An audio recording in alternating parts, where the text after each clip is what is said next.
अस्सलाम वालेकुम students, hope you all are fine. Students, आज हम bio class 11 chapter number 7 protist and fungi पढ़ेंगे। So let's start.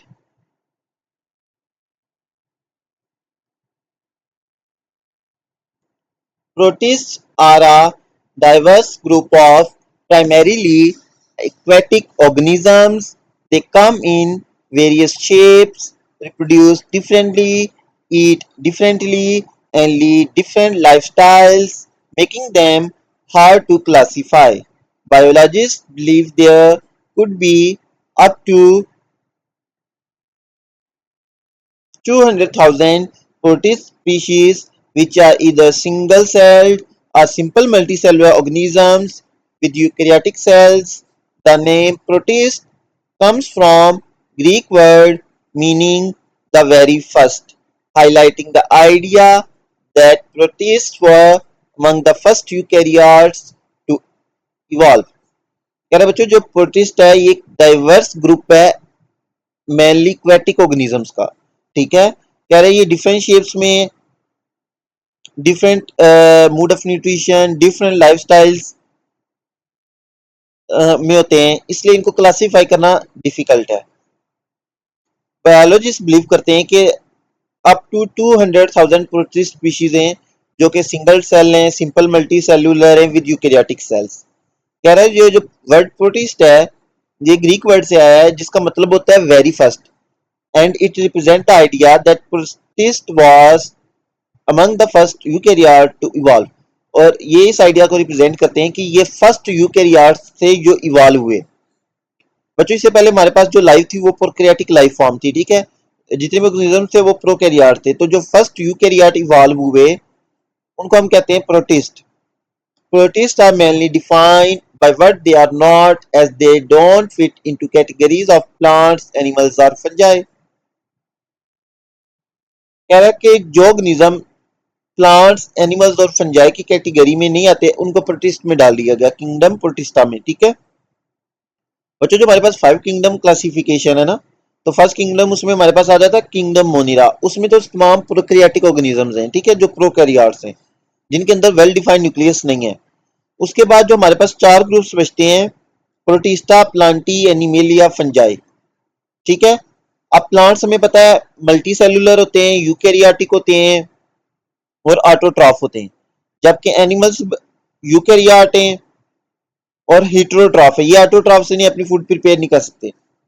इसी तरह फंजाई हैं, ये भी मल्टी सेलुलर हैं, यूकेरियोटिक के साथ में ये डिकम्पोजर्स भी हैं। अब जो इन तीनों कैटेगरीज में अब कोई ऑर्गेनिज्म है जो प्लांट्स में भी नहीं आता, एनिमल्स में भी कैरेक्टरिस्टिक्स भी उससे डिफरेंट है और फंजाई से भी इन तीनों ग्रुप्स में नहीं आता, उसको रख दिया जाता है किंगडम प्रोटिस्टा में। ठीक है, नेक्स्ट हमारे पास protist the evolutionary relationship. Protists are varied group of organisms. They all have eukaryotic cells which are similar to those found in fungi, animals and plants, but this is what sets them apart from bacteria which are prokaryotes। कह रहा है कि ये एक varied group of organism है, ये तमाम के तमाम यूकेरियोटिक है। ठीक है, बट डिफरेंट है from prokaryotes. Eukaryotic sales have nuclei and other parts enclosed in membrane like mitochondria and plastid। कह रहा है कि जो यूकेरियोटिक सेल्स होते हैं वो क्या होता है, उनका जो न्यूक्लियस है और जो बाकी पार्ट्स हैं वो मेम्ब्रेन में इनक्लोज्ड हुए हुए होते हैं। ठीक है, biologist have different opinions on what exactly protist are.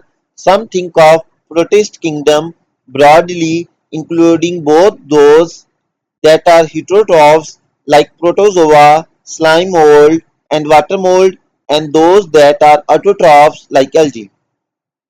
कह रहा है कि डिफरेंस जो बायोलॉजी से उनके डिफरेंट ओपिनियंस है प्रोटिस्टा के बारे में। ठीक है, कुछ कहते हैं कि इसमें दोनों हेटेरोट्रॉफ्स भी और ऑटोट्रॉफ्स भी ऑर्गेनिजम्स में इंक्लूड है। ऑटोट्रॉफ्स में एग्जांपल आ जाती है हमारे पास एलजी की।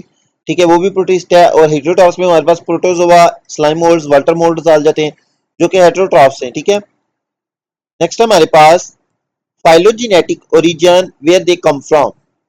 Protists don't all come from same ancestor, in fact they have many different origins. कह रहे हैं जितने भी प्रोटिस्ट हैं वो सारे एक इंसेस्टर से नहीं आए। In fact, they have different origin. उन सबका different origin है. We put any eukaryotic creature that is not a fungus, animal or plant into protist category just for convenience. कह रहा है कि हम किसी भी यूकेरियोटिक ऑर्गेनिज्म को जो फंगस, एनिमल और प्लांट किंगडम में नहीं आता उसको हम प्रोटिस्ट कैटेगरी में डाल देते हैं, ठीक है। If we sorted them according to more specific shared characteristics, there might be many differences, different categories within protista, maybe as many as 20। कह रहे कि अगर हम उनको अरेंज करें अकॉर्डिंग टू स्पेसिफिक कैरेक्टरिस्टिक्स तो विद इन प्रोटिस्टा भी बहुत सारी कैटेगरीज बन जाती हैं ऑर्गेनिजम्स की, अप टू 20, ठीक है। नेक्स्ट है हमारे पास the remarkable diversity of protist size. Protist come in many size, some are so small you need a microscope to see them, like protozoa. कह रहा है कि जो प्रोटिस्ट ऑर्गेनिजम्स है बहुत सारे साइजेज में आते हैं, कुछ इतने स्मॉल हैं कि आपको माइक्रोस्कोप चाहिए होती है इनको देखने के लिए। इसकी एग्जांपल है like protozoa. Others are giant kelp, a type of brown algae, can be as long as 60 metre, almost 200 feet। और जो दूसरी तरफ हमारे पास जाइंट kelp से which is a type of brown algae जो अप टू 60 मीटर्स और 200 feet long है। while most protists are single celled, some form groups called colonies and few have many nuclei in one cell coinocytic। कह रहा है mostly जो protist है ना वो सिंगल सेल्ड है, कुछ जो है वो ग्रुप्स बना लेते हैं जिनको हम कहते हैं कॉलोनीज, और कुछ के अंदर क्या आता है एक से ज्यादा न्यूक्लियाई प्रेजेंट होते हैं, ठीक है, एक सेल में, जिनको हम कोइनोसिटी कहते हैं। But unlike animals, fungi and plants, even the multicellular protist have pretty simple body structure without specialised tissues. ठीक है, कह रहा है लेकिन एनिमल्स, प्लांट्स और फंजाई से डिफरेंट इन जो मल्टी सेलुलर प्रोटिस्ट भी हैं उनकी जो बॉडी स्ट्रक्चर है वो सिंपल होता है और उनमें कोई भी स्पेशलाइज्ड टिश्यूज प्रेजेंट नहीं होते, ठीक है। नेक्स्ट है हमारे पास nutrition. Protist have various ways of getting their nutrients. Some like algae have chlorophyll and make their own food through photosynthesis similar to plant.